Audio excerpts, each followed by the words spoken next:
this one's for you. I said this one's for you. I said this one's for you.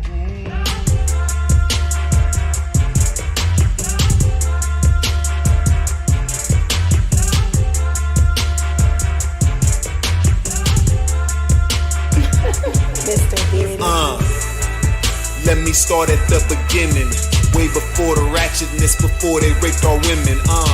Way black in the time a woman can't come from a man, so she birthed mankind through that holy yoni in between her legs, divine. You can't see it from this angle with the Eurocentric mind. You've been trained well, so your future is behind. Take a look around, girl, the truth ain't hard to find. See that white standard of beauty got you bleaching your mind. For 400 years they said you was ugly, but you're fine. Shit, more than fine. Got a beauty they can't match even. Brains too strong and wise like Queen Sheba. Most can't deal with your strength, that's why they still beat ya. Took you out the Holy Trinity, but still need ya. Back to black consciousness is where I'm trying to see ya. I'm a Tsar, you're a set, on the throne is where I keep ya. Black woman.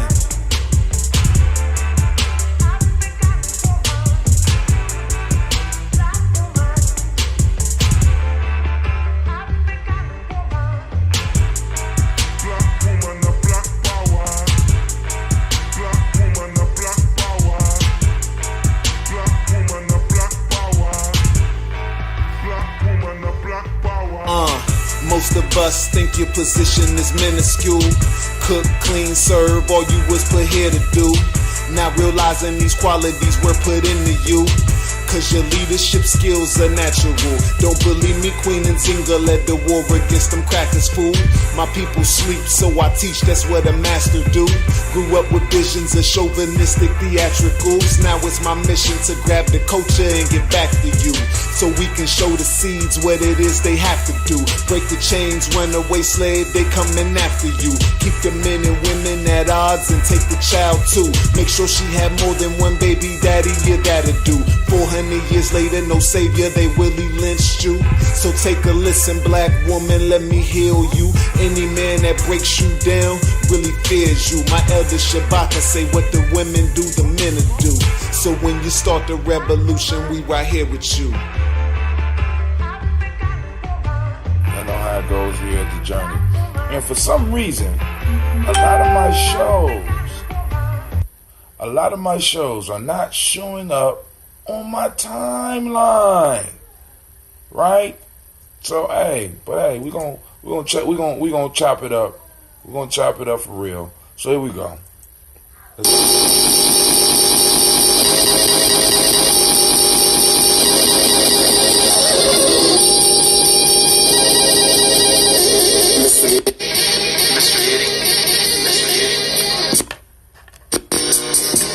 Oh my God. Telling y'all I'm under attack. I'm under attack.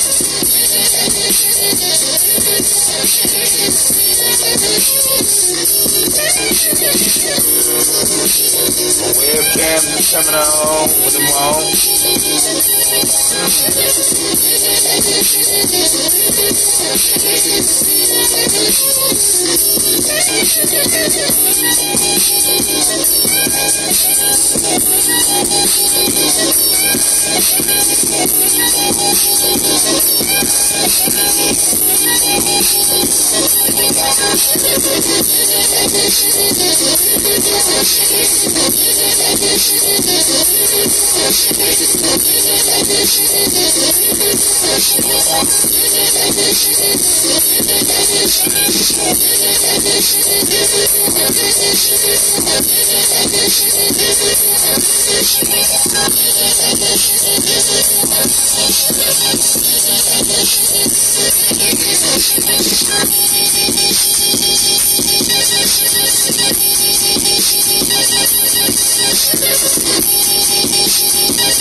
Lines are open, family.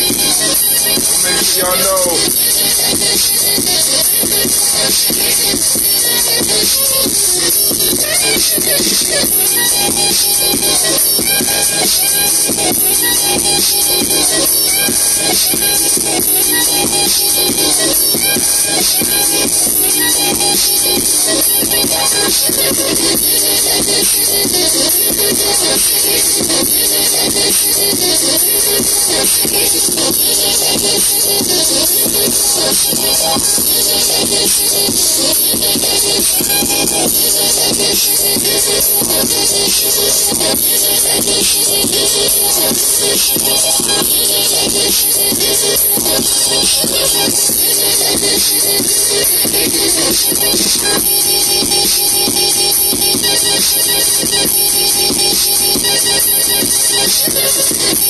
Now my chat is not working. I'm telling y'all, we're under attack.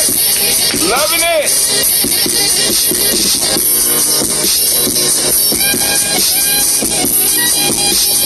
I'm loving it.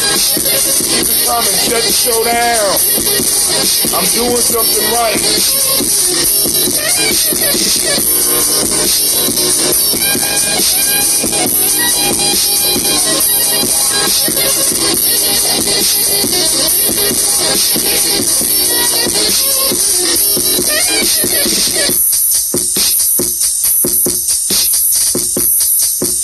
Show not even showing up on the timeline.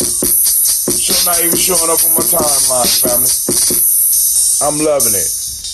Hit me harder. Y'all not hitting hard enough. Uh-oh, my fault.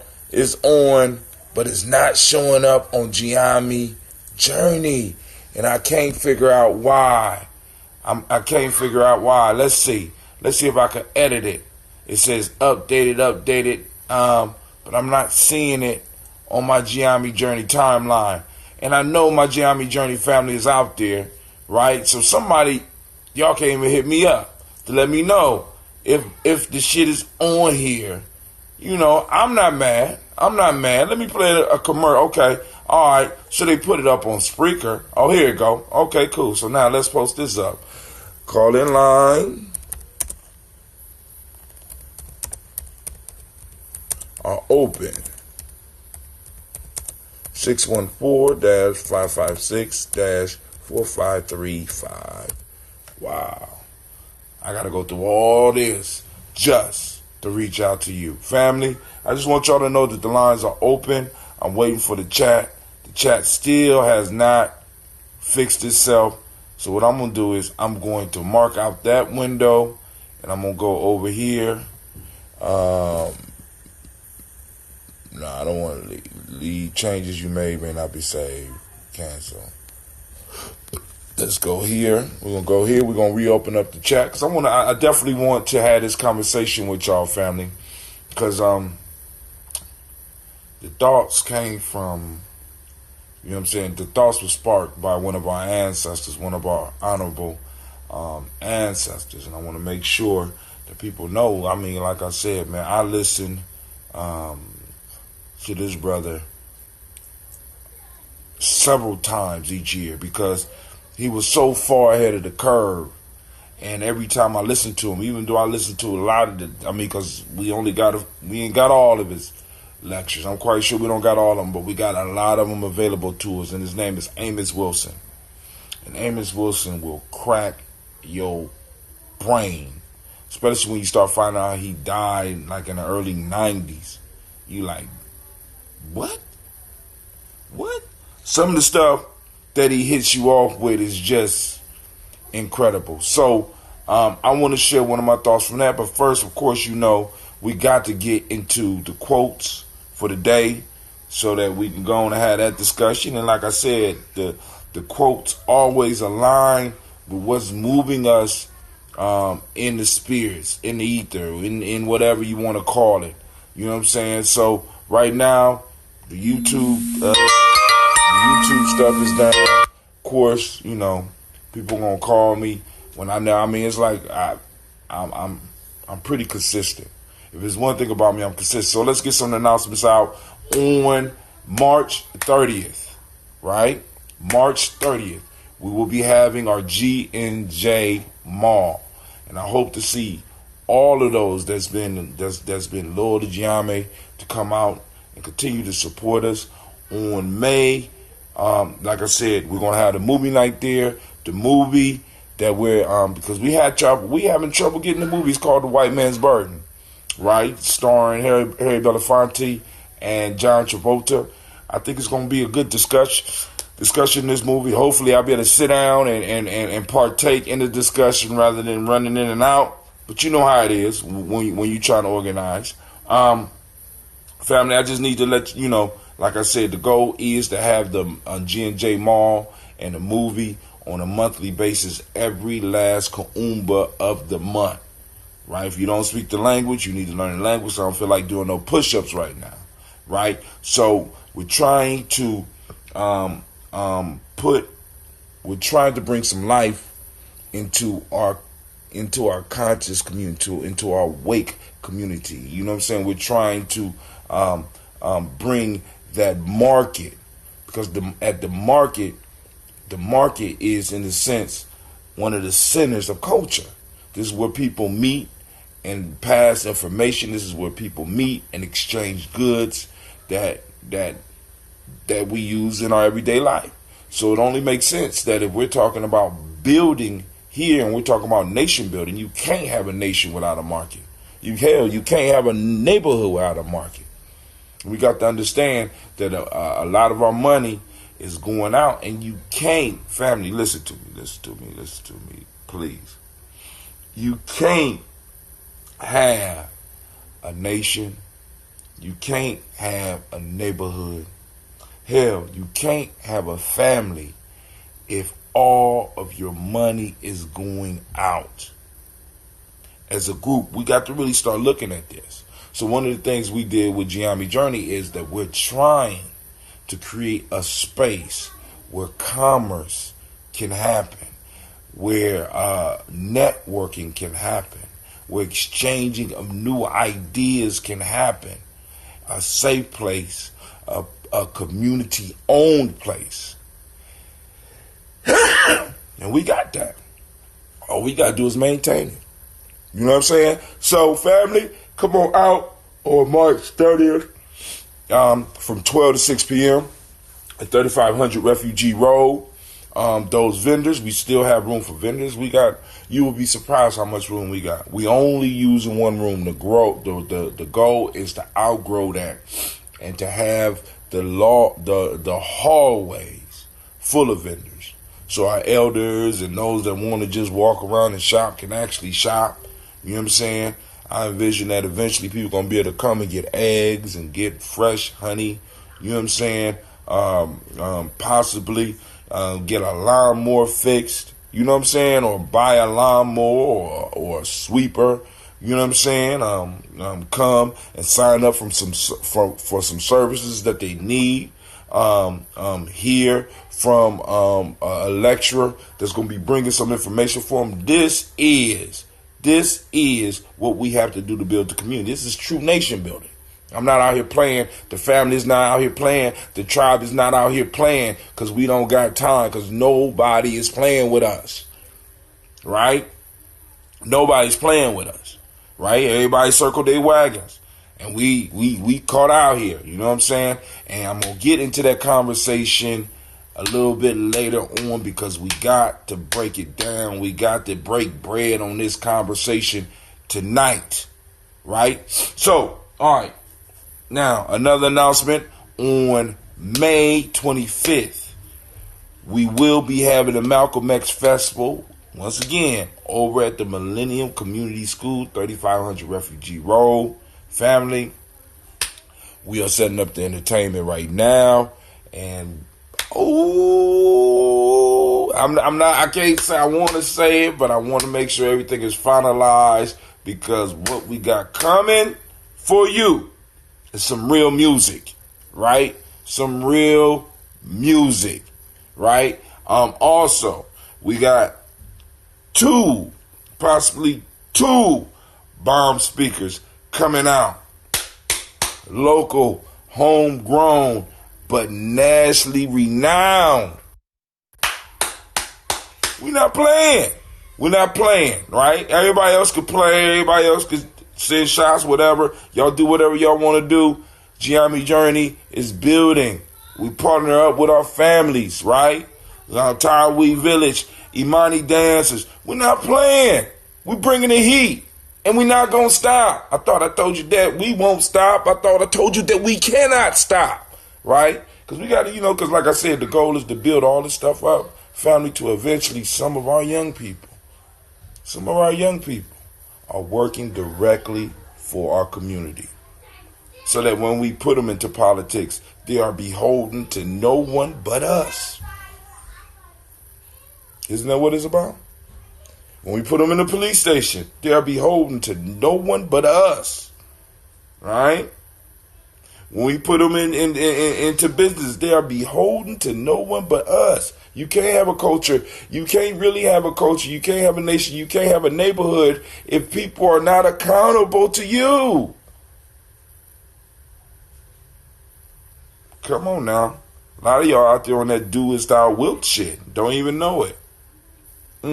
But hey, all right, so I think those are the announcements. Another announcement now.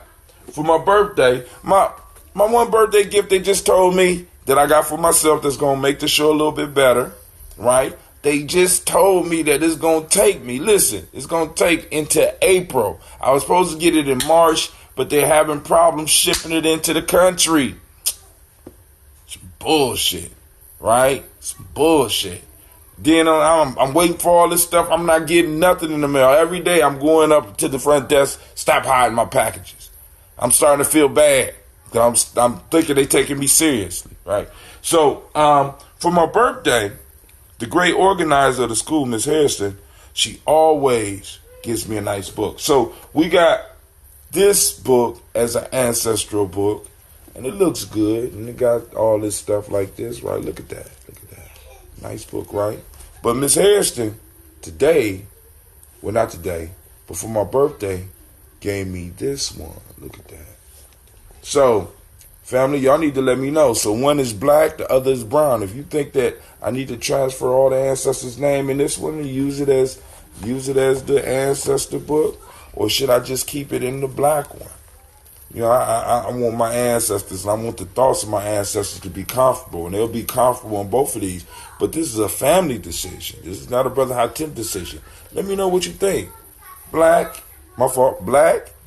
or brown, right? Look at that.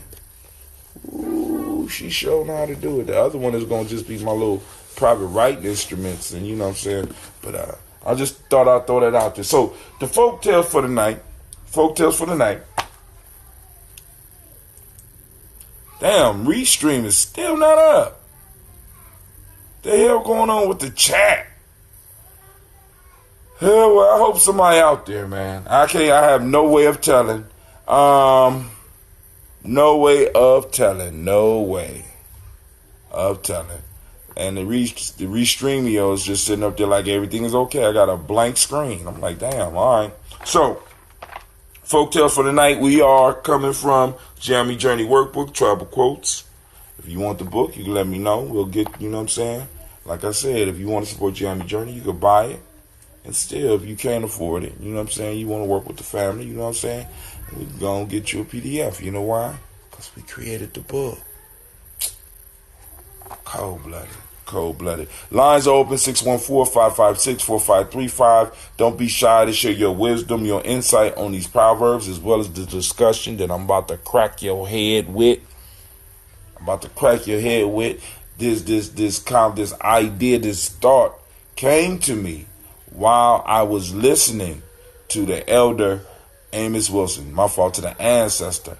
Amos, no supported channels in there, but please add a supported chat platform in your dashboard. What? Okay, all right. Oh, yeah, okay. Oh, yeah, you getting it together. Yeah, you better get it together because we paying money here at GNJMedia Journey. We ain't got time for no foolishness, right? So, okay, shoot. All right, so here we go. Day 64. Oh, like and share, family, because the conversation might get hot. because I'm gonna read the Proverbs, then I'm gonna throw out the conversation, and I'm gonna find a way to plug the conversation in piece by piece with the quotes. We're gonna have a discussion first, then we come back to the quotes. Day 64. Do not confine your children. Ooh, this fits right in.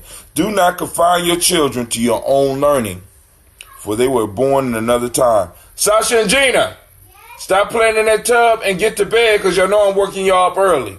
It's real life here, GNJMedia Journey. All right. Do not confine your children to your own learning. This call is being recorded. For they were born in another time.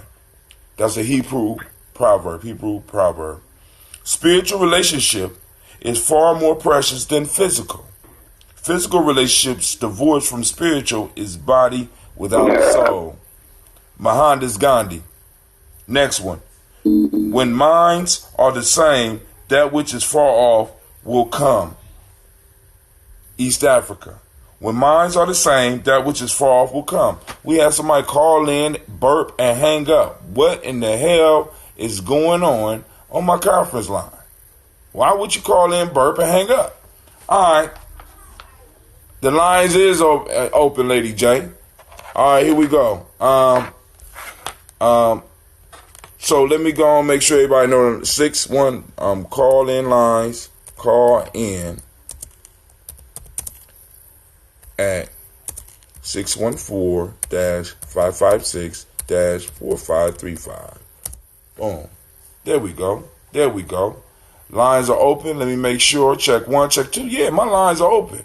I don't know what's going on with your line, but the black line is open. Along with the black signal is flowing out to the world. So once again, do not confine your children to your own learning, for they were born in another time. Hebrew proverb. Spiritual relationship is far more precious than physical. Physical relationship divorced from spiritual is body without soul. I can't hear you. You can't hear me?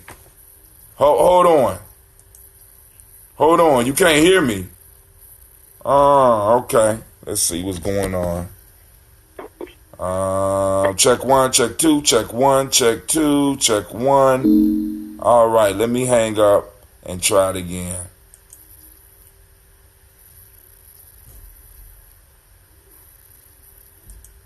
All right. Lines are, they're coming at us, family. Check 1, check 2, check 1, check 2. Why this webcam just keep microphone HD Pro? Let's go to default. Why don't we just do default?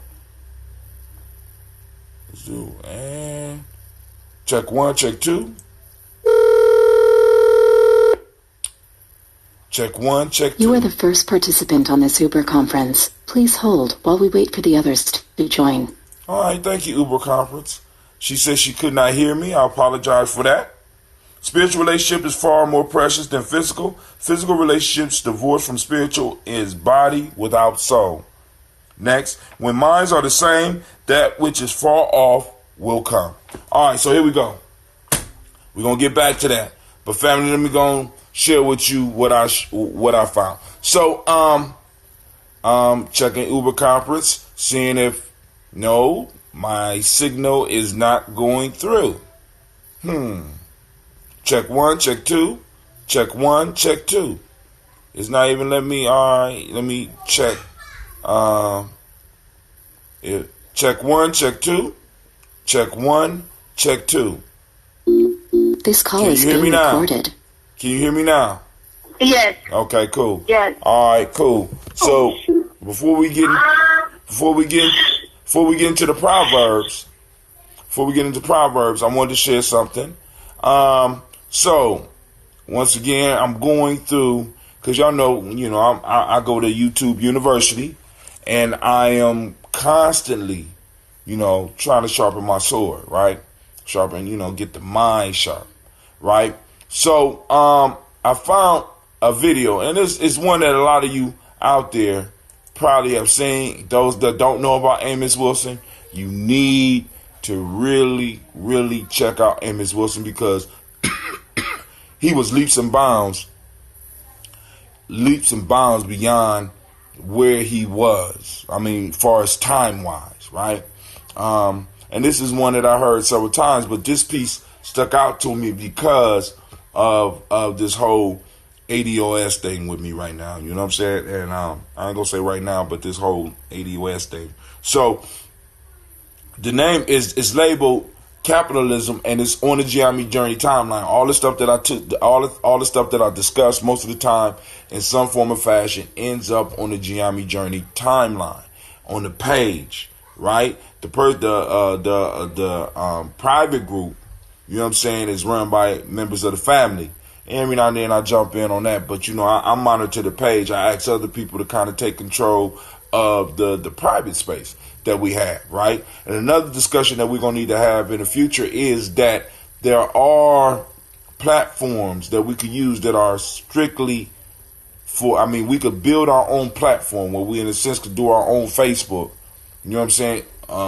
We won't call it won't be Facebook, but we can have our own stuff. So we don't have to worry about the signal dropping and all that. And, you know, that is a possibility. So I need the family, if that's what y'all want to do, we gon', you know, because it's going to require the support from the family. But here we go.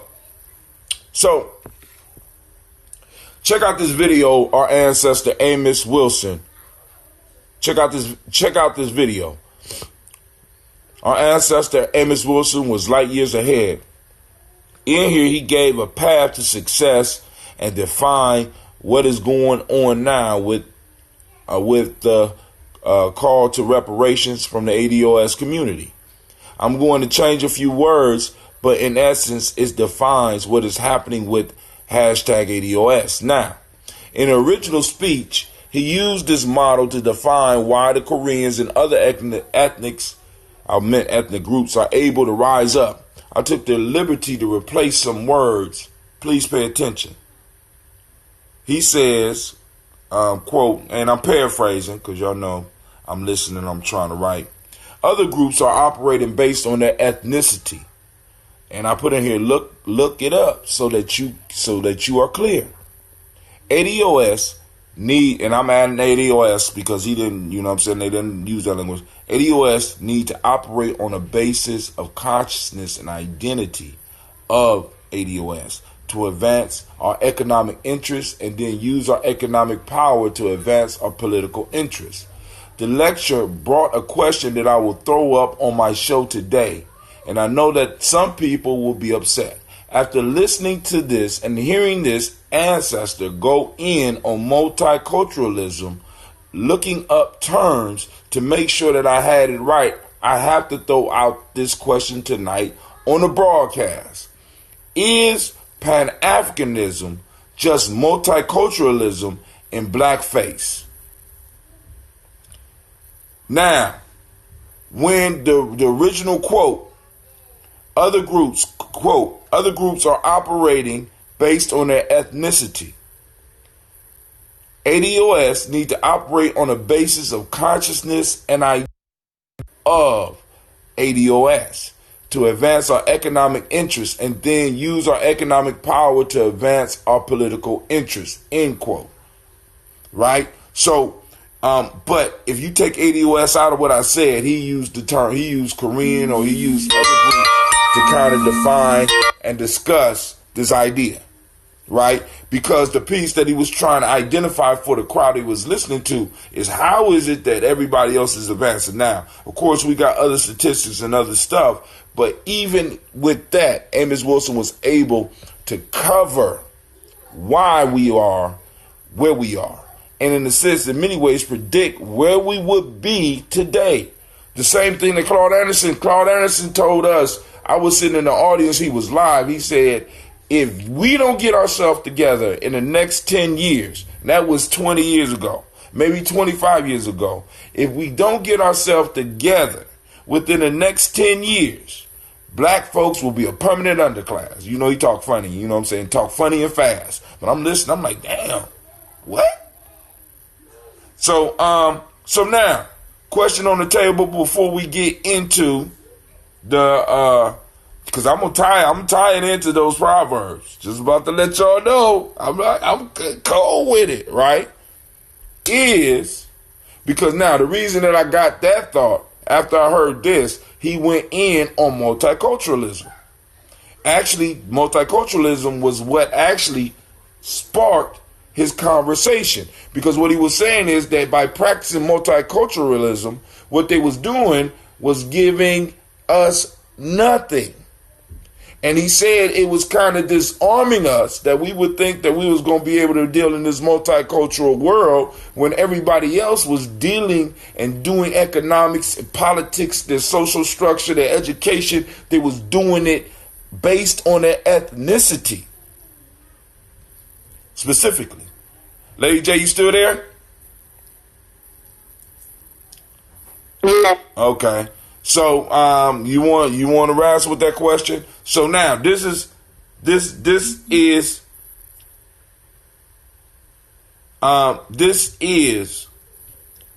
what's really sparked the thought. So I was thinking, I said, okay.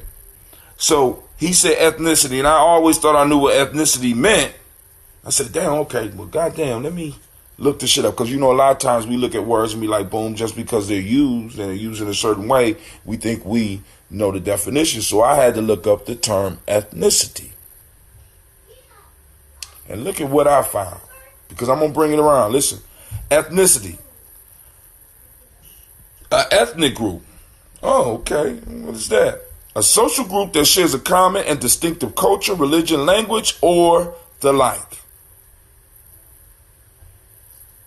I said, well, goddamn, what's the difference between ethnicity and race? So I go and I look up. I said, okay, cool. Let's go and erase this. And I said, what is race?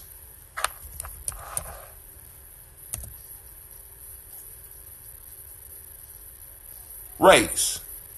Of course, you know, they got the contest, right? Boom, boom. A contest of speed, as in running, riding, driving, sailing. Now, race, a series of races. And I don't know why they use race. A series of races, usually a horse's dog, boom, but they're using all that. Let me go. Where is it at? Okay. Other races. All right, here we go. A group of persons related by common descent or heredity. Heredity. A population so related. Right? Any of the traditional divisions of humankind, the commonest being the Caucasian, Mongoloid, and Negro, characterized by supposedly distinctive and universal physical traits. So, Brother Tim, how you get why is you saying blackface? And this is, I'm only asking the question because we got to really, because I want somebody to really understand Pan-Africanism, get on and talk with me about it, because of course there's right now in certain circles there's a rift between ADOS and Pan-Africanism. Now the reason I'm asking the question is this: if multiculturalism is about taking all these groups, looking at all of the cultures and finding a way to work together, and we know that don't work in the way that we're told it is, because really when we look at multiculturalism, what it is basically allowing people to express their cultures as long as it's West Asianly appropriate, as long as it's acceptable in West Asian culture. So basically you have a bunch of people expressing their culture as long as it is acceptable within the dominant society. So really what you are doing is you're becoming white. Basically, it's the only universal culture is West Asian culture. That's their piece. That's where they believe. That's how they do it. If you ain't doing it like that, you wiped off the board. Period. Right? So now, what I said with the Pan-Africanism, what Pan-Africanism is based on us as a large group of different ethnicities that are supposed to organize and overthrow our oppressors. You got a mishmash of people who have similar physical traits, but nowhere is really ethnicity even addressed. Because you got black people with different cultures. with different ethnicities. So isn't it kind of the same, but it's just all black? All of us got the, you know what I'm saying? We supposed to come together in some miraculous fashion and overthrow. Is that, I mean, so it's like, damn, hold on. Because I want y'all to follow my thought here. Now, so I'm looking at this shit, I'm like, damn, hold on. So, I'm married, and my wife is from Ghana. Nationality. That's her original nationality is Ghanaian, right? And she belongs to a group within Ghana called the Awe people. She's very proud. You know what I'm saying? She whenever she put money in her people's hands, that's what she doing, right? So her ethnic group is Awe. Her national group is Ghana, right? And I'm saying, damn, well, everybody else has an ethnicity. What is... All this time I've been working on this whole race piece, talking about all black people we need to pull together, but I haven't been able to organize my own group because where is the ethnicity? You know what I'm saying? Where is it? You know what I'm saying? It's not there. So now, if I don't have a connection like my wife does, so it's easy for her. There's no way that she gonna go anywhere else and buy a goddamn yam, an African yam from Senegal, right? I could be wrong, but I told her I seen yams in Senegal. She's like, I'm not, yam. She ain't buying palm oil from the Asians. She's going to one of the African stores here and making sure that she buys the kind that she likes from her country. She's supporting her ethnic group. She's supporting her nationality. Now, we know nationally we are Americans, but ethnically, what are we? Now, this is what I'm coming to terms with. What I'm starting to come to terms with is that a lot of people are upset because some young people came up with an ethnic identifier that resonates with a lot of black people in America. And that's ADOS. Why? Why, brother? Why would they be upset? So I had to do some more thinking. I said, well, goddamn, this system is based on capitalism. Capitalism is taking over the world. What is? So can I ask you something? Go ahead. Goddamn. Go ahead. So first of all, I want to point out that what's the young man's name? What's this man's name? That comes on your show. Quasi? Not shocked to see a Quasi. So the other day when we were on, Quasi made a good point, and it may have been your caller from that called in from abroad. Mm-hmm. But I think that he was saying how that whole piece could be extended to black people in other places. I shared that I teach over the world, right? And one thing that I noticed that, for example, they write down between revolution, right? Revolutionary War. And we teach alone. And it don't matter, even though I'm speaking about America, it don't matter because I can take it right back to that country. I can take it to Nepal. I can take it to India. I can take it to Ghana, right? Mm-hmm. I can take it to Mexico. I can take it to all of these other places where the exact same thing occurred, right? So we have that in common.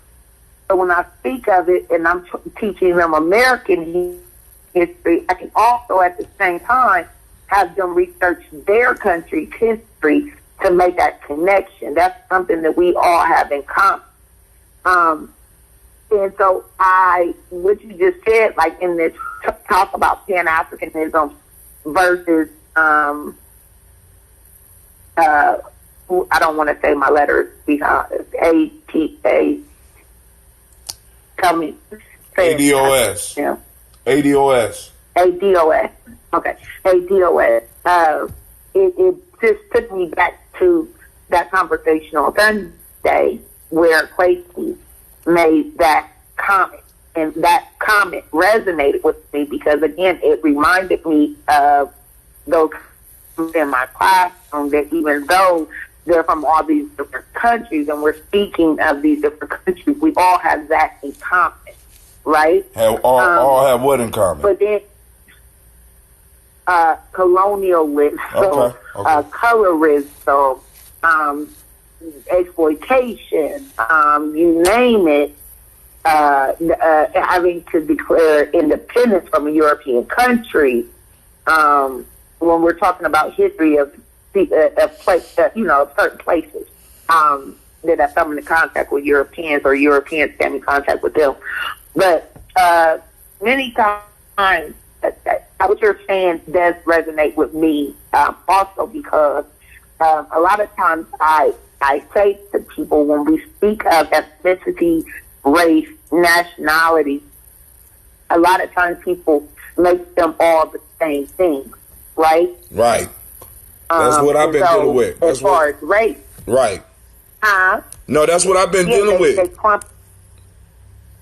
So they clump them together, but I've made this argument over time that, for example, every time I turn around, I got to argue with somebody about whether or not I'm black, right? Mm-hmm. Whether or not I'm black. And so I often tell people, black is my race, and black is what's going to connect me with other people that look like me throughout the world, right? Nationality is American because that is my nation, right? But as far as ethnicity and its relation to culture and tradition, I would be African American, right? Whereas my students, this is how I look at it. My students who come over here, they're not African American. My African students who move, I don't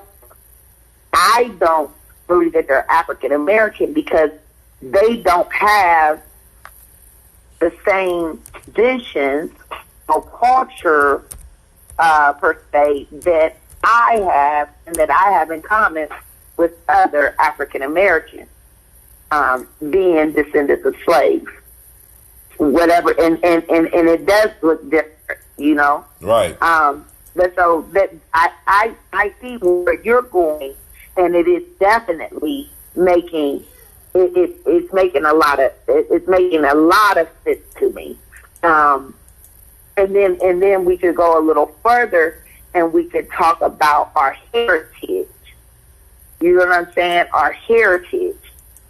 But again, what I find is that people use these terms and they use these terms as if they all mean the same thing. Right. And in fact, and as you just proved that they don't. They don't mean the same thing. I'm just going to pull up one more word. Heritage.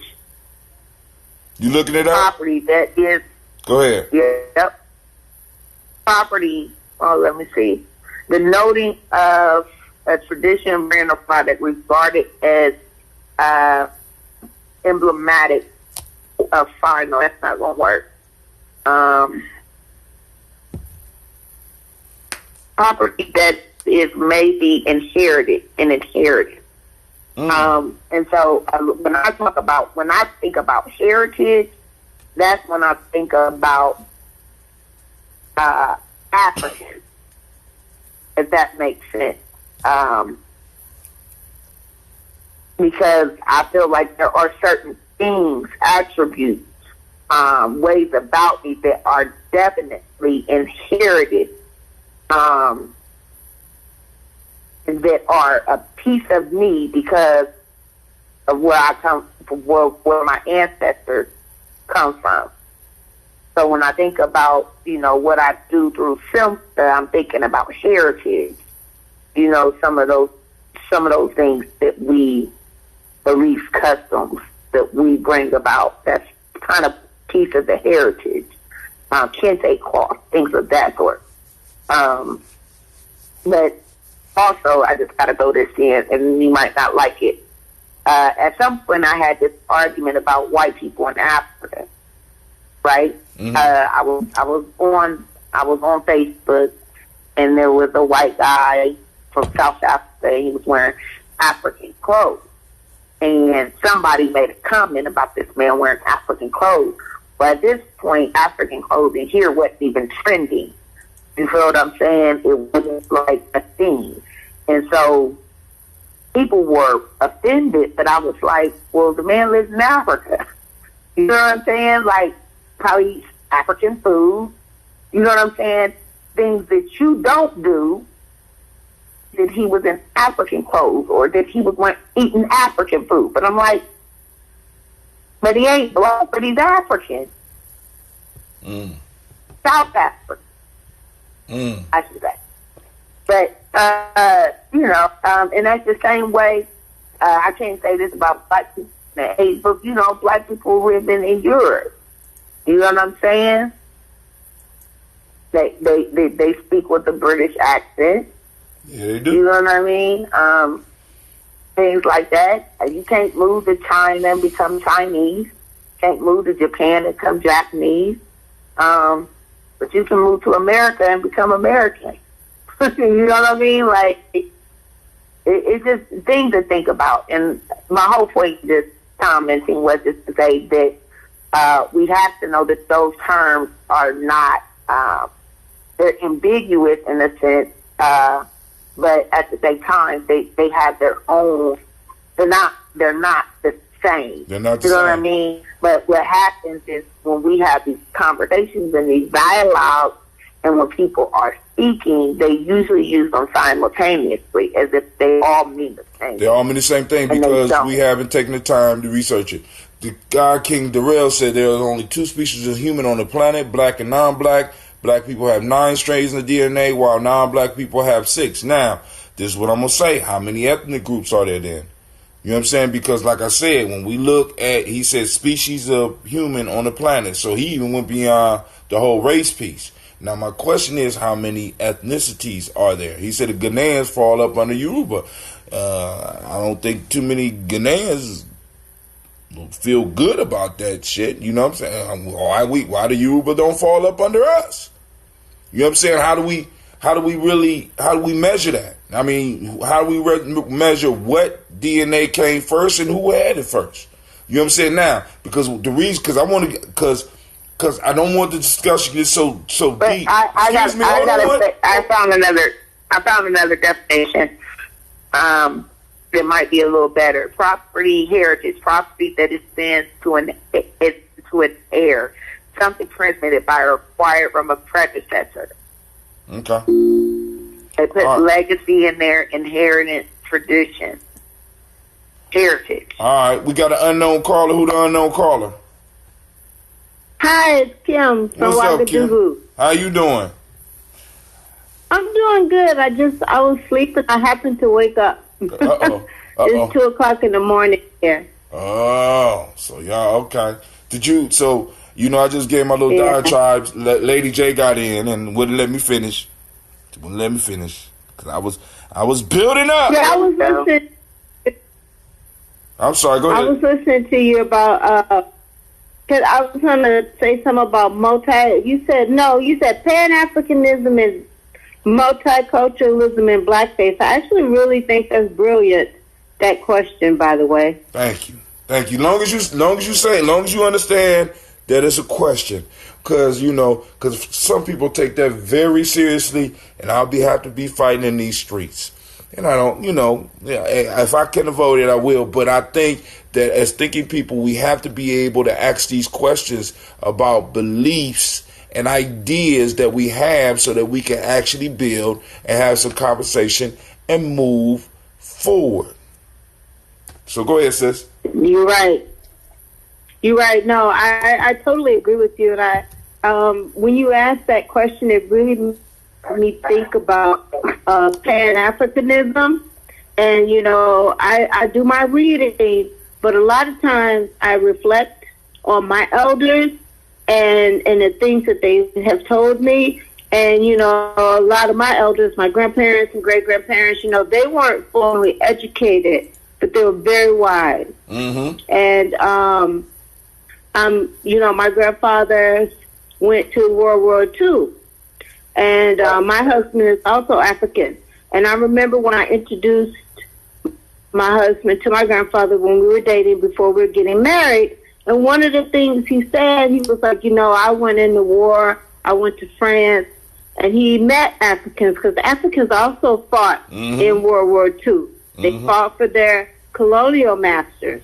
And so our Black Americans, they interacted with Africans for the first time in the war. And he said, no, they treated the Black man with respect. And he was like, he was like, the Africans treated the Black man with respect. So because of that, he approved my marriage with my husband. And so, you know, I got his blessing. And so when I think about that, I said, you know what? That was the beginning of our thought process of Pan-Africanism. Those brothers who went in the war, and the Africans who went in the war. And so I reflect on that. Also, I'm reflecting on Nkrumah's speech, 1956, I believe, Africans Unite. That also, a lot of that speech is about Pan-Africanism. So what I'm saying is the Pan-Africanism didn't start off as blackface and multiculturalism. I think it started off in a good place. In an excellent place. Yes. I think it evolved, and it was on time. It was on time and in its time, because up in Africa during that time we had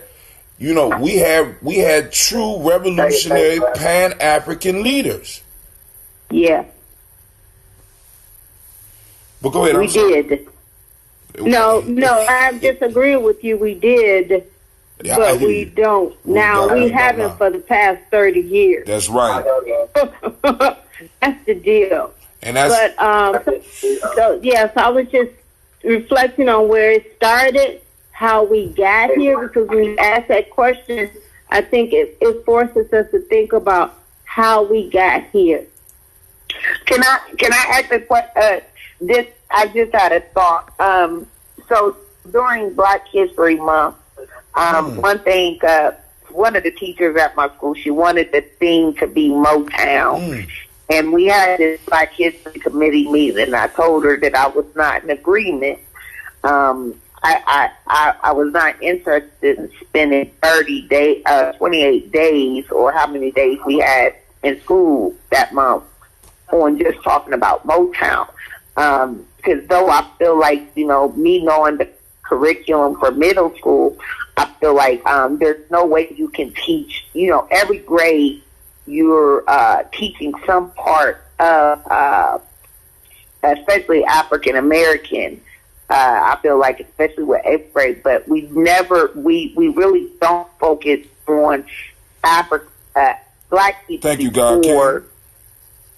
I'm talking to one of the listeners. Thank you, bro. Yeah. So I get frustrated because I feel like sometimes we treat Black History Month like it is African American History Month instead of like it's Black History Month. But with that being said, I did like this day in history, and one of those days we focused on Pan-Africanism, and I showed a video, and what I saw within the video, you had a lot of African countries speaking out, their leaders speaking out in favor of Pan-Africanism. So I guess my question is that where it was born, just on the continent of Africa, bringing those countries together in one fight against their oppressors there on that.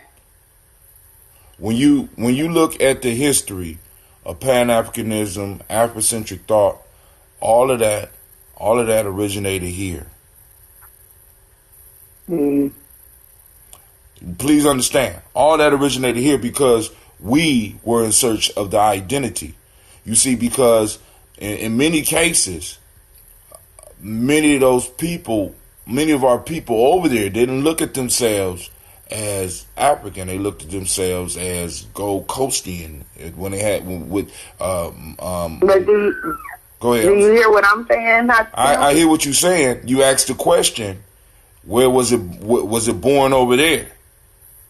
I'm going to share a video with you because, like I said, these leaders who were fighting for independence, beginning with Ghana and Nkrumah, when they began speaking out, I'm saying the idea that I got from that was Pan-Africanism, and they were sharing these speeches in a video. The only person they mentioned was Garvey, but other than that, all of those people who were advocates and pioneers of Africanism, Pan-Africanism, were from African countries. Yeah, but that were trying to unite there on the continent of Africa, and to duplicate what had happened in Ghana with regards to independence. Now, in the research, look at where a lot of those leaders went to school and came and ran into these ideas. I mean, even when we look at music and the whole Afro-pop thing, you know what I'm saying? Fela came here. See, we are descendant of a lot of things, and this is what I was trying to get to, but I went and let you finish, so let me go on and finish. So talking about the whole piece is because we got this large group, and some of us would just say because you black, because you have melanin, that you are part of our group. And what ADOS has done, it has helped us identify an ethnicity. Because if we look at the definition of ethnicity, we have all of the qualities within an ethnicity for the group in America. But the issue is, and this is what's going to really piss some people off, the issue is that not only is America built up on our failure, other peoples and other cultures, even some that look like us, have been built up upon our failure. Because I want to read a term to you that is the root of capitalism. And I want y'all to really pay attention to this, because there's a problem when a consciousness, as Elder Amos Wilson said, because I'm going to go back and read the quote. I'm going to read this, then we're going to get into some of these quotes real quick. But check this out. So I looked up the term. I'm like, all right, cool. So we know capitalism. The root word of capitalism is capital. What the fuck is capital? The city town that is officially set, the official seat of government in the country, state, etc. No, that's not it. All right, capital. A wealth, whether in money or property, owned or employed in business by an individual, firm, or corporation. That is not I can't stand when they be changing this shit on me like that. Right? The wealth, whether in money or property, owned or employed in business by an individual, firm, or corporation. The capital for the globalism that we're moving into right now, the capital that helped that greased those wheels was us. So when we start gaining a true identity, something that we all agree on, something that's not theoretic, something that we can actually point at and say, this shit was us. Because we could look at the pyramid and be like, we built that, but we're so far removed from that it's almost impossible for some of us to see. But the reason that ADOS excites some of us, because it actually pinpoints us in a history that we know that our mama went through, our grandmama went through, our great-great-grandmama went through. So now, what happens in capitalism when the capital becomes conscious? I asked y'all this before. When the capital becomes conscious, it becomes a problem.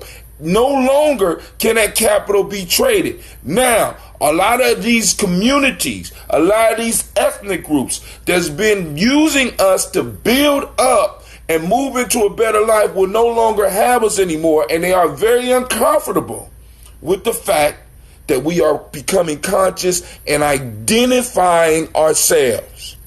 Because, once again, that takes us back to a point where our elder, my fault, the honor ancestor said,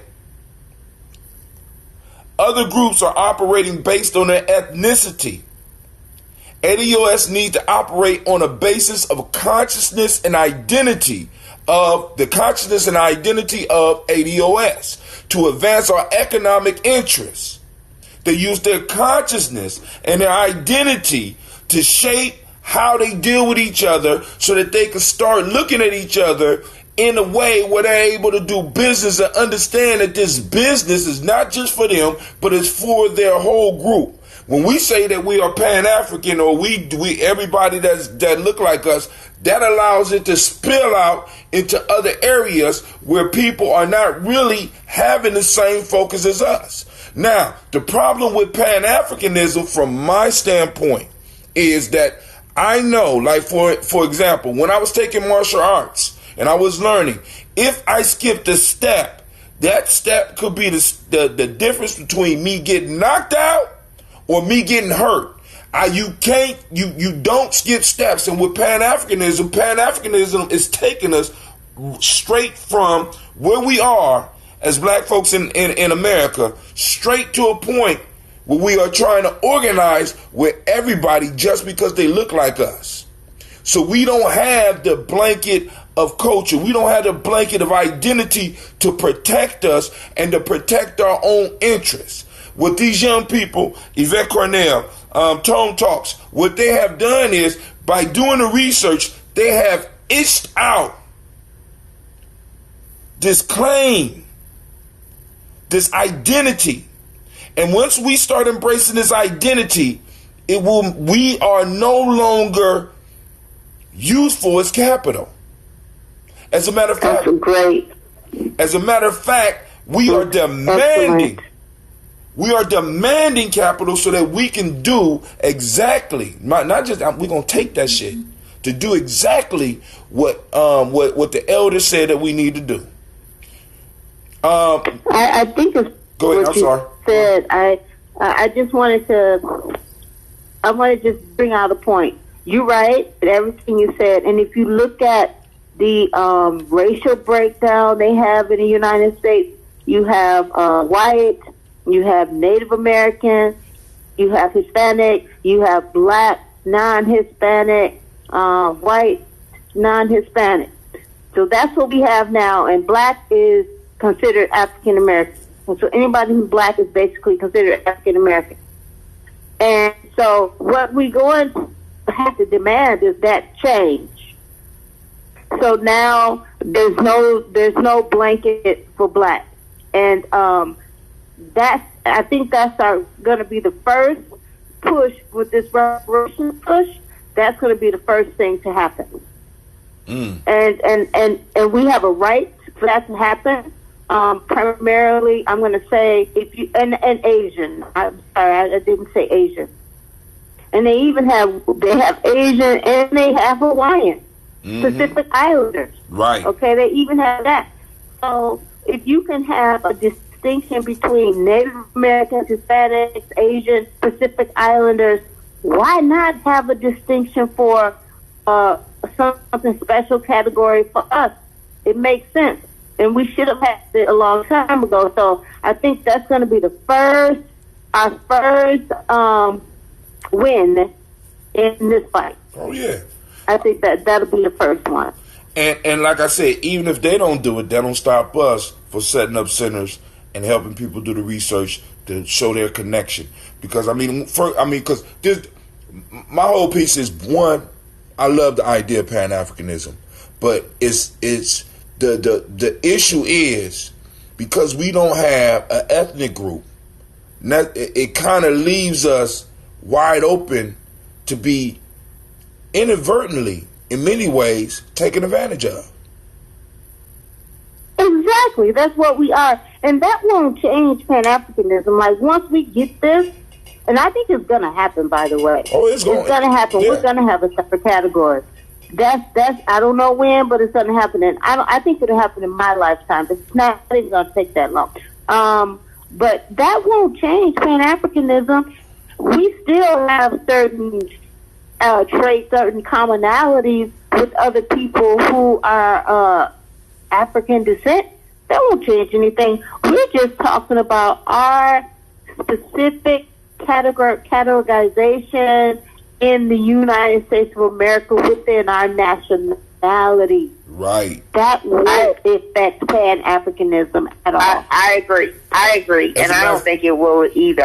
But I do, and I do agree that there should be a separate category because, like I said before, it's a different culture, it's a different tradition, and it's not the same. When I think about myself versus my students who come from all parts of Africa, it's not the same way of life, daily life, any of that. It's not the same tradition. It's not the same history, and it's not the same suffering.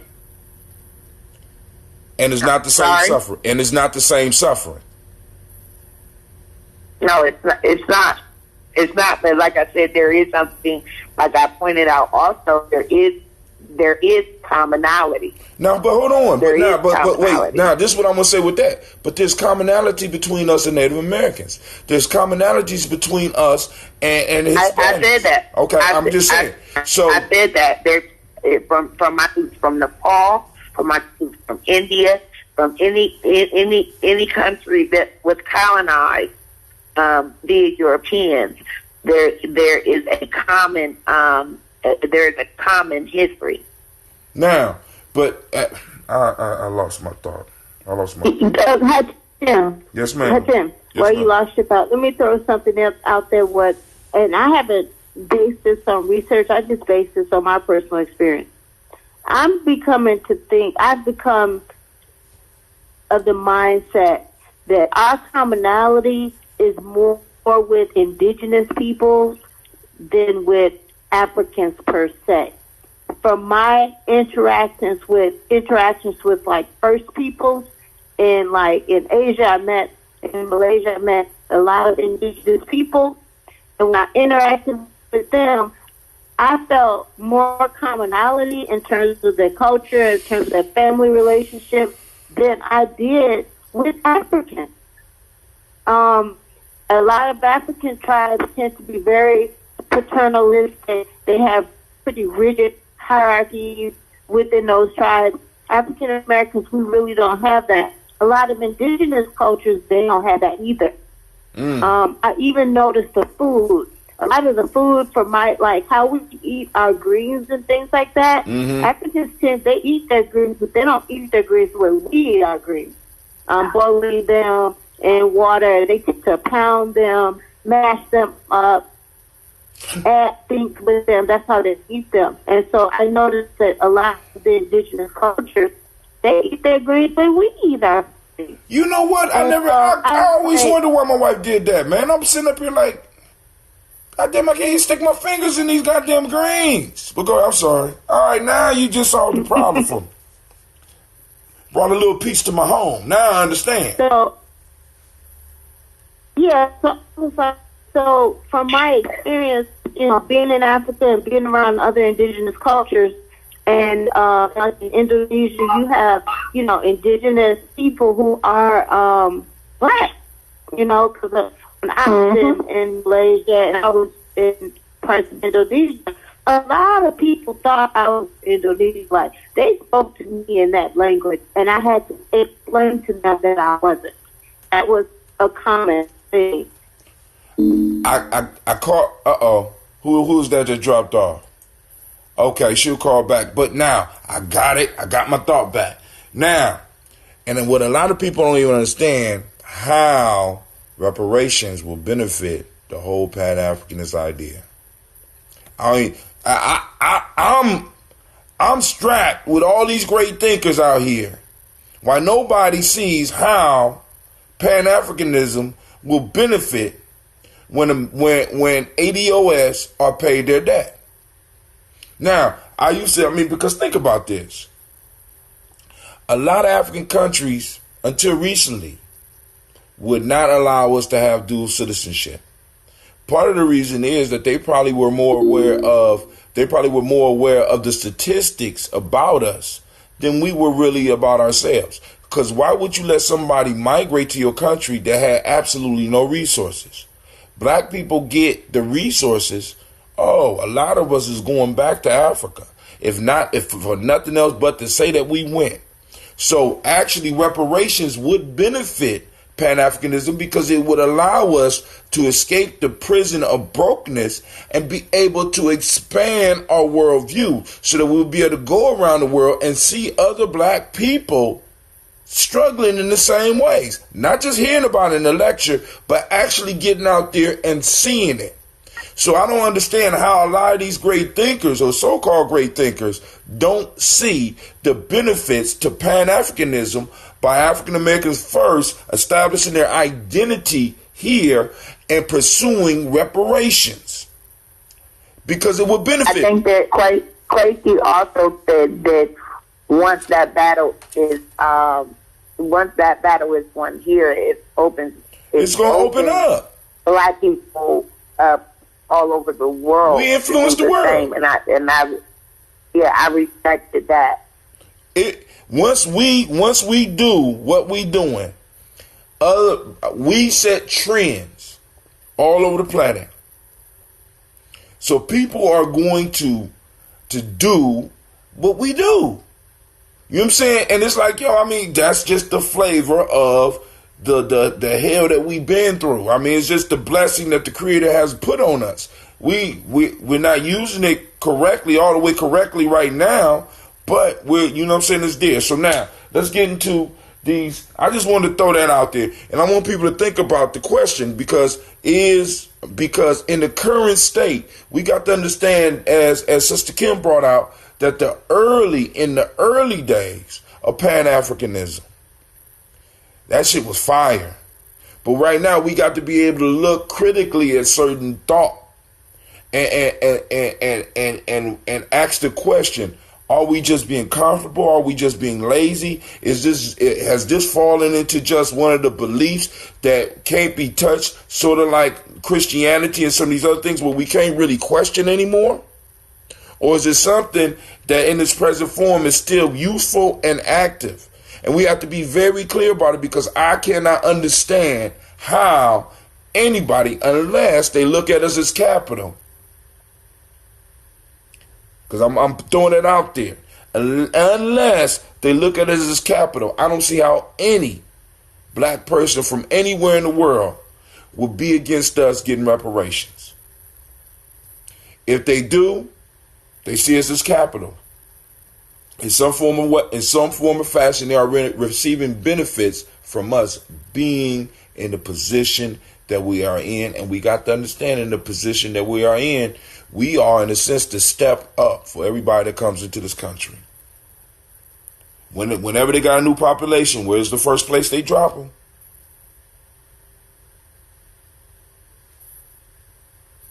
I want y'all to think about it. Those of you that's been in Columbus your whole life, I want you to think about it. Where's the first place? Where's the first place people come to get their start up? You know what I'm saying?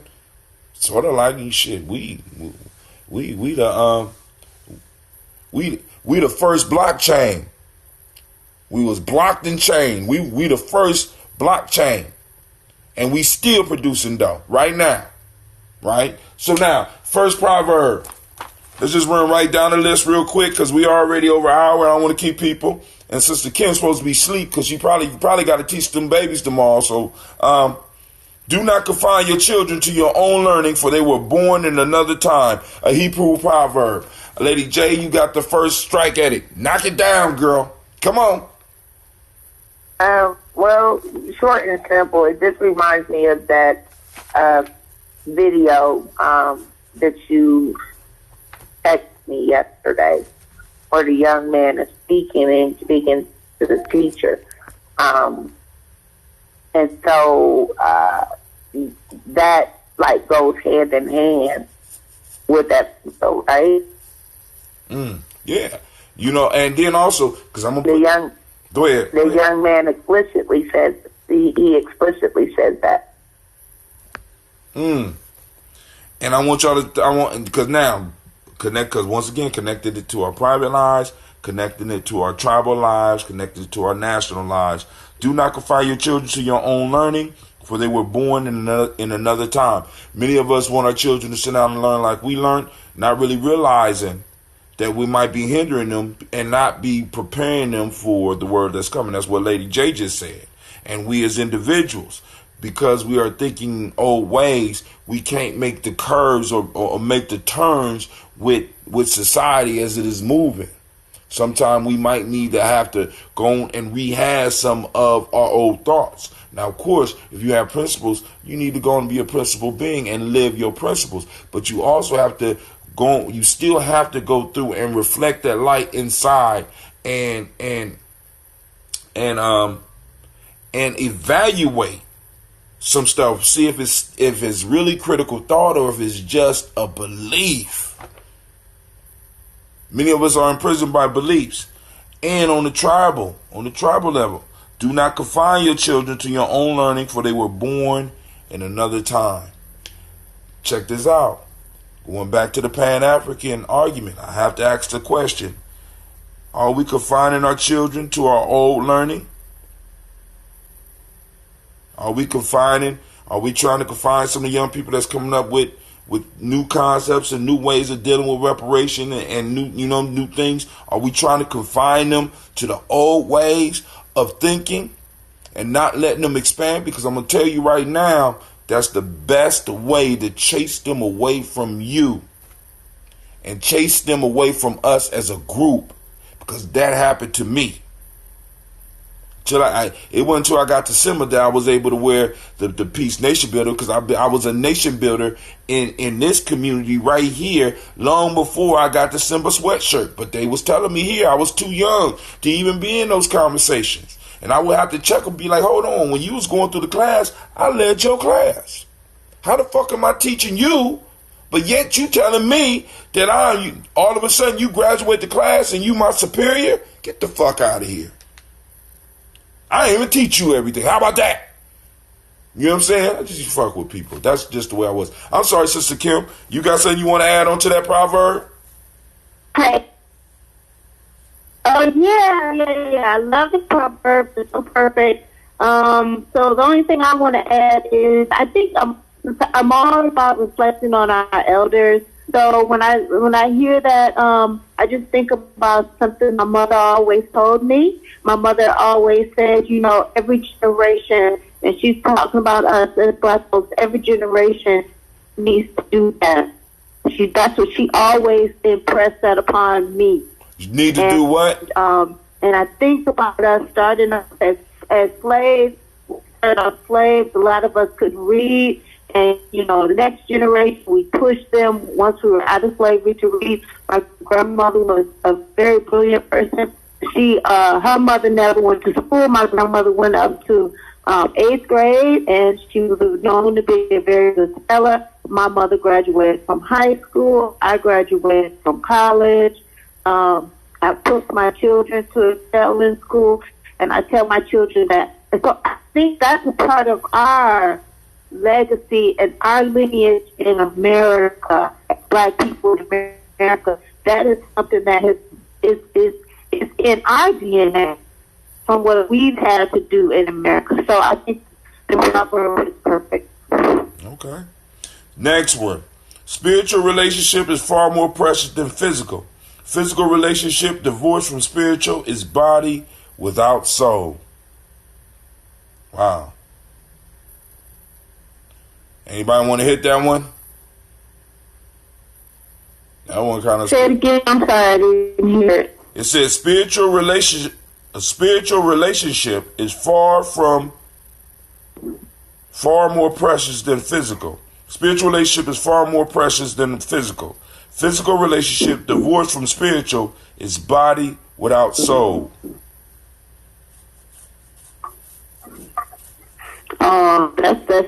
That's perfect too. I mean, in terms of a relationship, if you only have a physical relationship, then it's not really based on anything.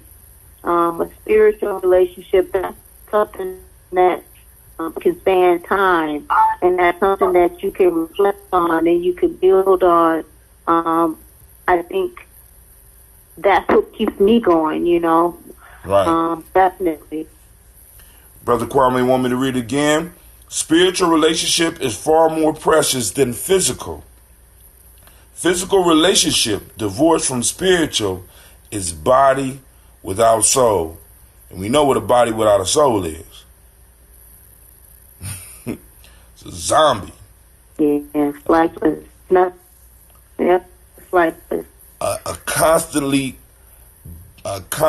hungry beast that's walking around looking for constant things to consume. So, hey, you know, spiritual relationship is far. I mean, I tell my brothers all the time, especially around the sweat lodge. You know what I'm saying? With some of the people that's in a sense struggle with us and stuff.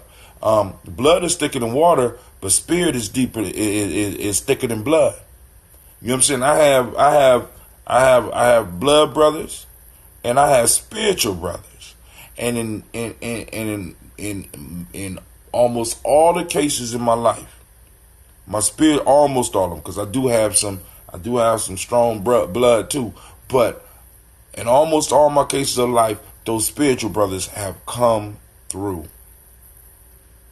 You know what I'm saying? That complete relationship. You know what I'm saying? That has that. I mean, because it's like the relationship exists on its own. And when I'm doing good, they're doing good. And when they're doing good, I'm doing good, because there's a connection there. Right? Brother Kwame say physical relationship is based on flesh. Can I say something, Steve? Yes, ma'am. Yeah, I was just going to say something that I've experienced with people sometimes, like, you know, since I live so far away from a lot of people, my family and my close friends, I have instances that I will think about people, think about something in particular about a person, and that person will text me or call me at the very moment. It's like we're thinking about the same thing, and it will be so random. And it's so beautiful because it's like I'm connected spiritually with them. Right. And we're on different time zones, different continents, and I've had that happen a few times. Hey, you know, and for those scientific minded out there, that's called quantum physics, quantum entanglement. You know what I'm saying? Okay.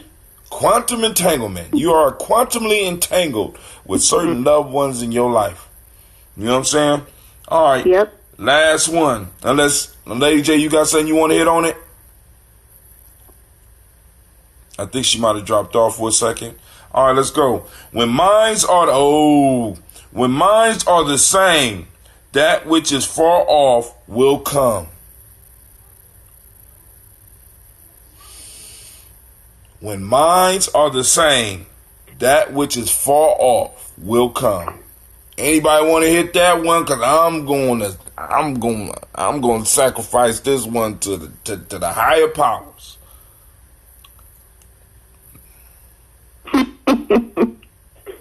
have to let that sink in. When minds are the same, that which is far off will come.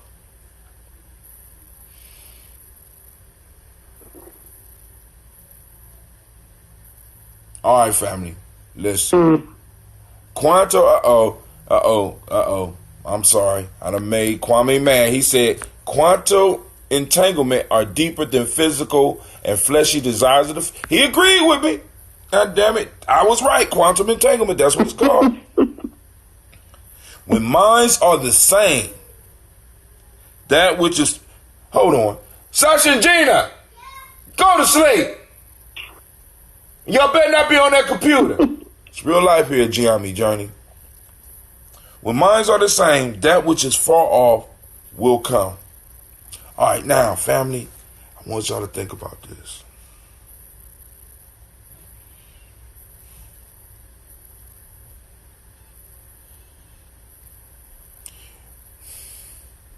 We all have circles, because we just talked about the spiritual relationship. We all have circles. And one of the things that even going all the way back to the beginning, when we read what Elder, I'm going to go back, what Elder or the ancestor Amos Wilson said.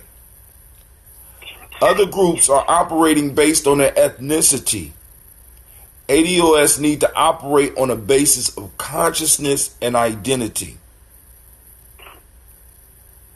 And then the way he described it, because I wrote it wrong, the way he described it is that through their consciousness and their identity, they are able to develop an economic life.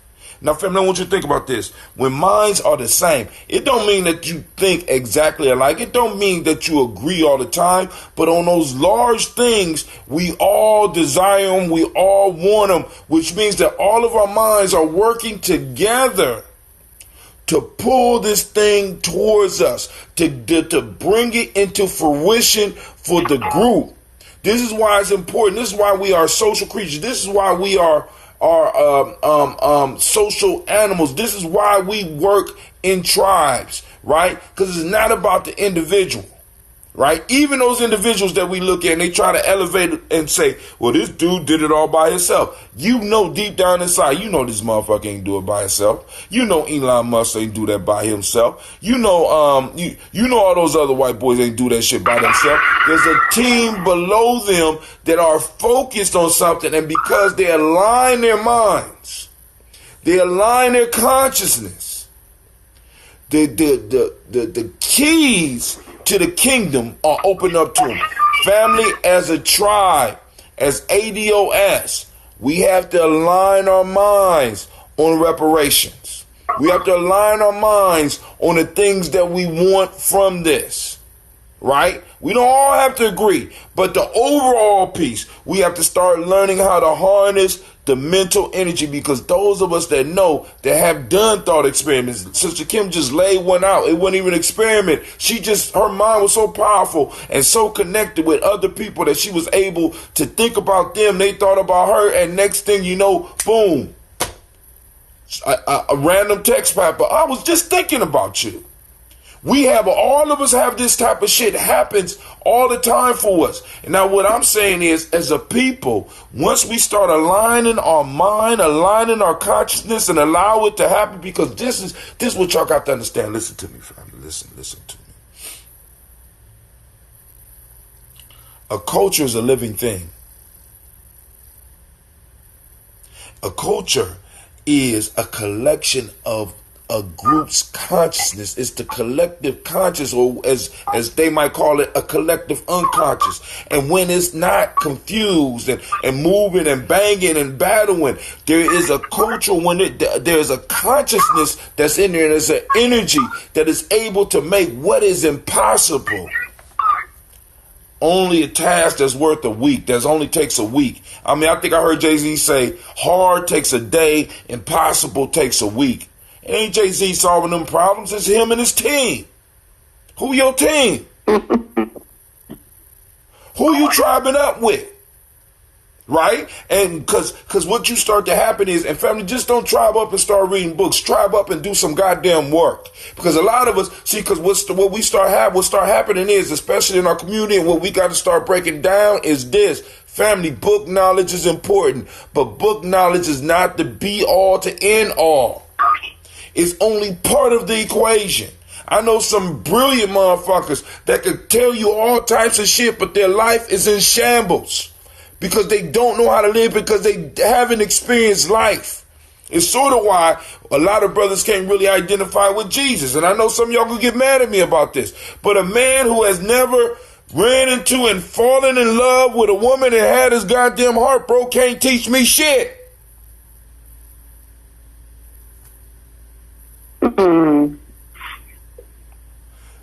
The issue for a lot of us is that many of us are living vicariously through study rather than living life through actual work and actually putting our hands in the soil and actually putting our hands on our people, and actually we're living theoretically. But now, when we work, because this is what I started learning, because one of the reasons I started doing a lot of these, especially like the extra, like this one right here, was because one of the things I had to eliminate in my life was useless meetings with my people. Because every time I would set meetings and we start meeting on a regular basis, other stuff would start popping up. So I'm able to meet with people from all over the world right now. We can have our little conversation, fall out, boom, boom, get off the phone and be done with it. But nah, after the meeting, people got to hang around. After the meeting, an actual face-to-face meeting where those, you know what I'm saying, boom, people start hanging around. Next thing you know, all types of foolishness start jumping off. And next thing you know, the organization is broke up because there's two major things that messes up: love affairs and money. Mm-hmm. It's hard for us to fall in love, on the internet like this. You understand what I'm saying? So we're able to get a lot of the craziness out and then come together, do our work, take our ass home. Because many of us are hurt, many of us are broken, and we're looking for something in somebody else, not even realizing that what we're looking for is in us. And this is why our collective consciousness is in chaos. It's in chaos. So it can't attract to us. It can't bring that which is far off back close to us. I'm just saying, family, you know what I'm saying? As a tribe, we get our mind like that, because a lot of people be tripping on me because, like, we'll do the market or we'll do the Malcolm X festival, and I'll be sitting around laughing and shit and joking and stuff because I know that the shit is already done. We have a simple story in that I'm gonna share. I got to share on my timeline called "Make It Happen." Well, we have one of the founding elders of GNJMedia. Well, let's put it this way: one of our mythic beings in GNJMedia, right, is a teacher, and he takes a student, and the student begs him to be a student, and the teacher said, "You're not gonna be able to handle what I'm gonna give you." You know what I'm saying? Because when I tell you to do something, you can't give me an excuse. You have to go out and you have to make it happen. And make it happen is a term that is used within GNJMedia by those who know, because it's like, yo, hold on. You take an assignment, right? You doing this? Make it happen. And I ain't seen it. We $2,000 short to take some kids somewhere. You know what I'm saying? And whoever in charge of it, you know what I'm saying? Like, what are you looking? Make it happen. Boom. Mm-hmm. Our minds are lined up. We're able to break through a lot of the bullshit and make stuff happen. So what start to happen when 100 of us are able to do that? What start to happen when 1,000 of us are able to do that? Some of y'all have even seen it through this whole ADOS movement, with it being moved into the national conversation. So our collective consciousness is just a little bit united. It's powerful enough to throw a conversation that most people want to avoid into a presidential election of the most powerful country in the world. So what happened when we really line up? He said, Brother Kwame, he said, number one, make it so. Oh, so you talking about the shoelay. Okay. Is make it happen. And since you ain't said it right, and I'm about to get off of here before you type it in the right way. I ain't got to do it right now. But Sister Kim, you got something you want to share with the peoples before we get up? Because I got to go to bed. Yeah, I need to go back to sleep too. No, I'm trying to get sleepy again. I can't think of anything. I'm so sorry. All right, no problem. You tired? It's 3 o'clock in the morning now. And Lady J, you still online? Yeah, I'm gonna go back to sleep. Lady J, you on the line? All right, family. With that, I want to say, family, I want to remind you that your hustle builds muscle. You have joined the congregation of the mighty, and thank you for joining us on GNJMedia.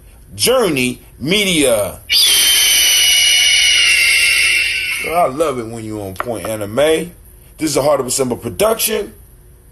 And of course, we just got done with Tribal Quotes.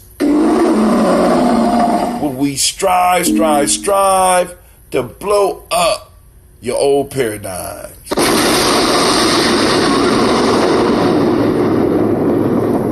I know where the phrase make it so come from. Oh, number one. I got you now. I thought you was talking about Proverb number 1, make it happen, because it was talking about not confining the young children to the learning ways of the older ones, and we've been talking about a shoelay, so I thought you was talking about number 1, make it happen. Proverb number 1, make it happen. That's what I, but now I get you, number 1, make it so, right? Bravo, Black Yoda, bravo. I'm out, family.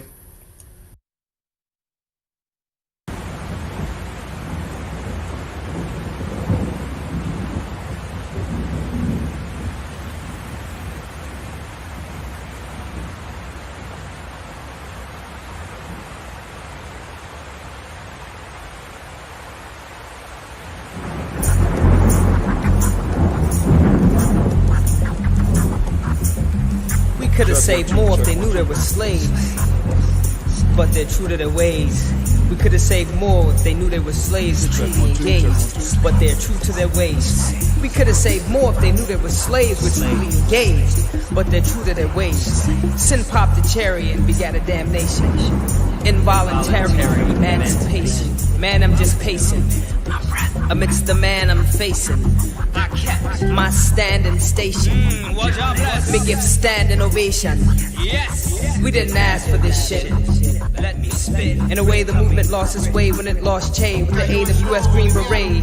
10-9-6-7, the execution day. I exhumed Che. From the throat, I spit notes of guerrilla warfare. Feel no remorse here. Feel the source here. Even the score here. 40 acres in a tool, and we're pushing for more shares. When Bush brings a leak, I'm checking for force there. Involuntary emancipation.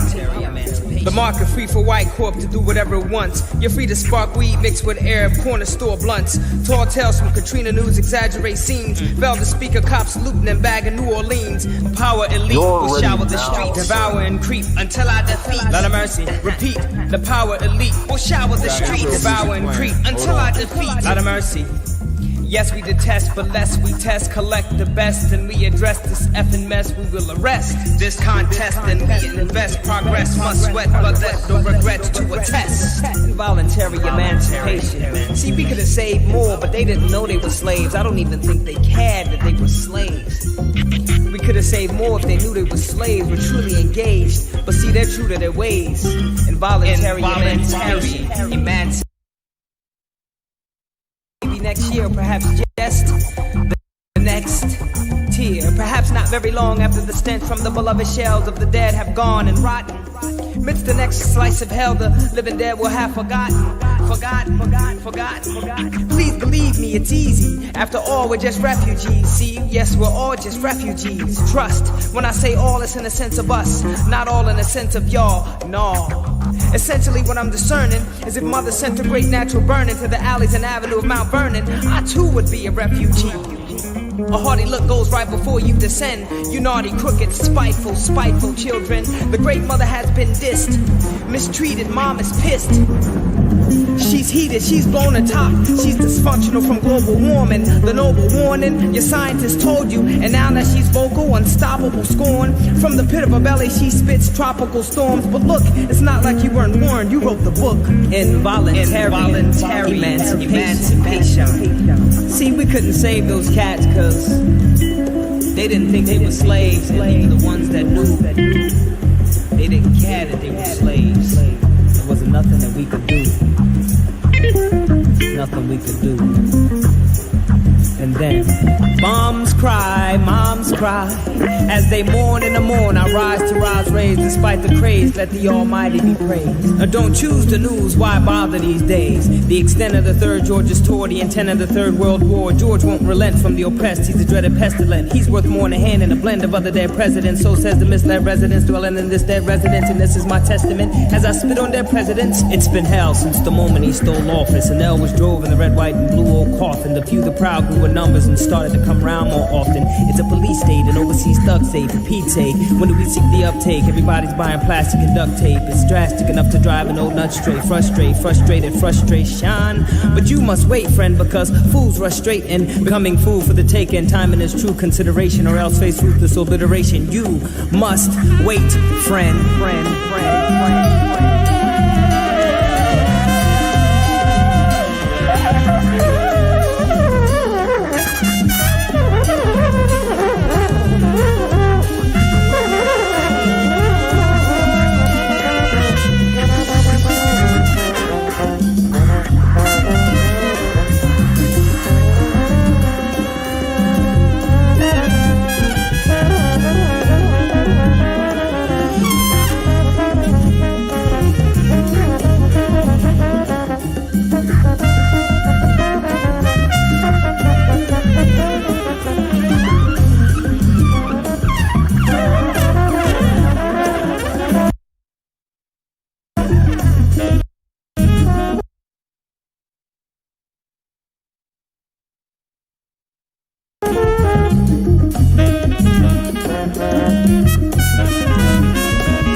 Let's go and get started with the show, man. Let me just play a little bit of our beginning track for this show.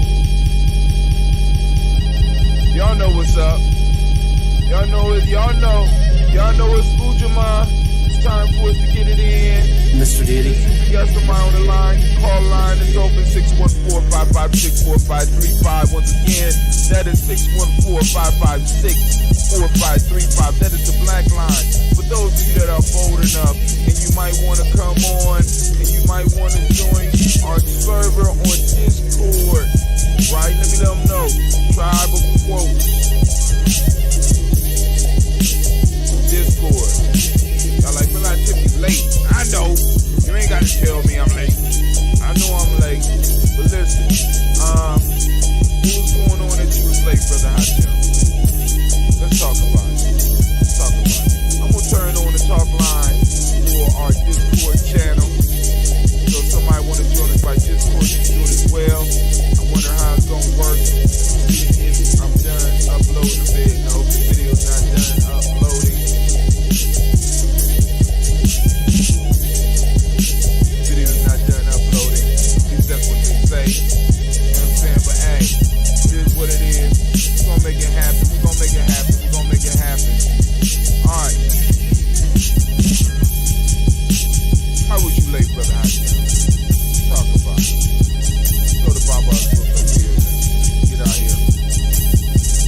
off the record. Be on the record. Bob Johnson said, talking to the higher powers, I guess the government, about our reparations. And I guess the numbers that they come up with were about 3. His name is Saul, here in Ngozi, Northern Light Shopping Center. You want more than just a nice cut? Good conversation, good vibe, good music. Come see me at 3512 Cleveland Avenue.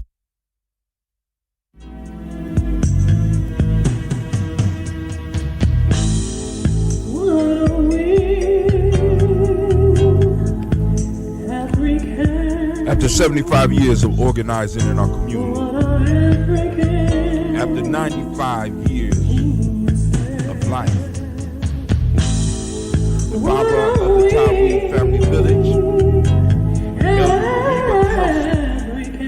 has put together a book, actually it's a special book, called The 11 Steps, Consideration for Empowering African-Centered Organizations.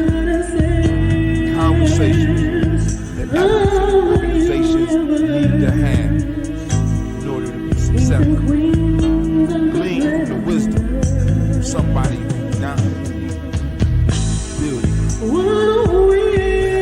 successful way. Get your copy at MaribaKelsey.com. MaribaKelsey.com. But the most important goddesses were black, not just for the African now in the civilization of the Greeks. The Greek was so profoundly affected by the Africans that the goddess of chastity was a black woman, Artemis. The goddess of wisdom was a black woman, Minerva. The goddess of beauty was a black woman, Diana. And many of their great mythological figures which were critical to the vision of history, the history of the Greeks in the Odyssey. The woman who draws, who has the power to draw Odysseus and all his crew into her. The warrior learned the way of who is represented as a black woman with African features on the Greek value. The woman who helped Jason win the Golden Fleece is a black woman, Medea. The woman who marries Perseus, the Greek hero. WarriorsROP.com. Family, I am ready. I'm ready. It's about to go down. It's about to go down. First, family, I want to welcome you to the Congregation of the Mighty, the home of the stubborn minority, the place where your hustle builds muscle. This is GNJMedia. Dun, dun, dun. This is a Heart of a Simba production. And of course, right now we're listening to Tribal Quotes, where we strive to blow up your paradigms. All right now tonight we have joining us. We got Brother John Calhoun. What's up, brother? How you doing tonight? Brother, I'm living in America. Man, hey, ain't nothing like it. Ain't nothing like it. You know what I'm saying? So this is your first time on one of our official shows. Those of you on Instagram, if you want to see what we doing and you want to hear him, it would be best for you to come on over to GNJMedia.live. That's GNJMedia.live, GNJMedia.live. This is just a promo. Give you a little taste of what's going on over here at GNJMedia Journey. All right. So, Brother John, talk so I can make sure I got you on here loud enough for the people to hear you. What it look like, man? What it look like, man? What it look like, man? What it look like? Oh man, it's looking good right now. You know what I'm saying?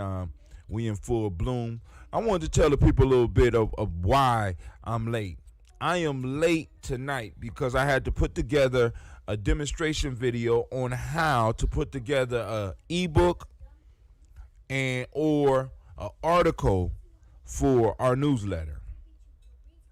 Or just create an ebook for yourself. I wanted to do something for the supporters as well as the members of GNJMedia so that I could get them the information to learn how to use some of the software that we're using. So I had to teach them how to format within Google Docs and stuff. But you know, when I got home, I jumped straight in the tub. You know what I'm saying? Because I'm like I said, I'm on day 5. It's day 5 of the fast. Next week is going to be the hard part. So you know, like I said, family, those that want to join me, you ain't got to necessarily fast from food. There's other things you could fast from, and you could get with Brother Hatim to draw your inspiration. Because I'm gonna make it on my 21 days.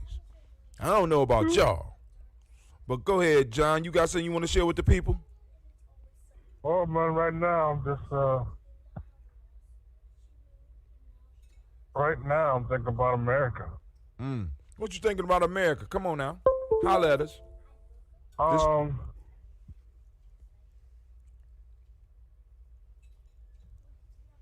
You know, there's a Chinese curse that says, "May you live in interesting times."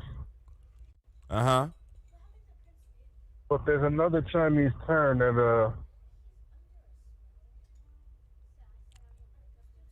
it links chaos with opportunity. Right. And I guess right now, I just see so much opportunity. And I mean, and I wouldn't even said this a couple of weeks ago. You know what I mean? Right. But it just seems like there's all these resources. In fact, I'll talk about this with my older brother.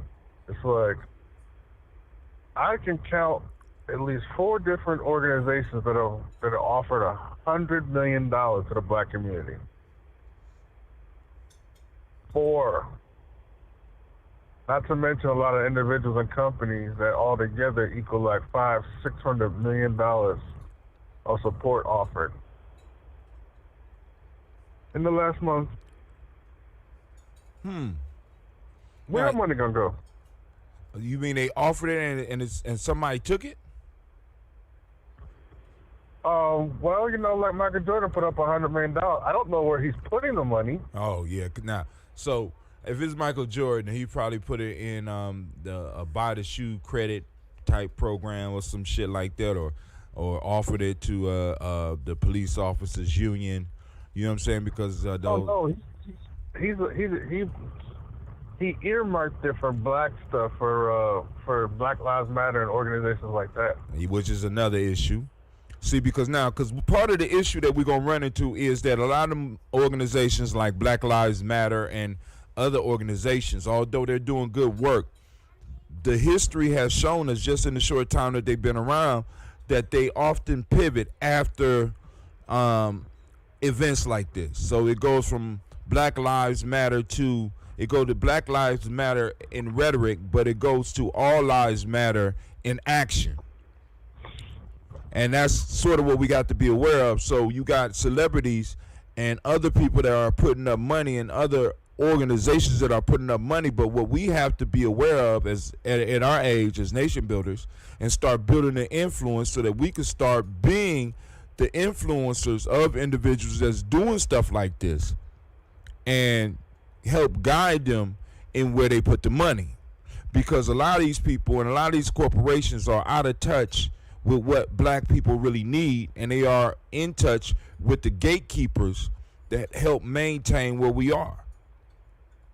Organizations that have made a history and made a living in teaching black folks and teaching white folks how to be comfortable around white people and teaching black folks how to make white people comfortable. When we are in a time right now where we do not need to make them feel comfortable, we need to constantly make them feel uncomfortable when we come in the room. Now you're going into something I was just talking about, which is, see, my whole thing is that, like, so for example, my favorite writer is James Baldwin. History is a clock and that it's not people as much use to tell from his essay. the political and cultural time of day. And if you look at, like, documentary on him, it shows it clearly. But I Am Not Your Negro, that one? Yeah. Okay. But James Baldwin was a master intellectual samurai, slicing up racist left and right. One's for you. I said this one's for you. I for you.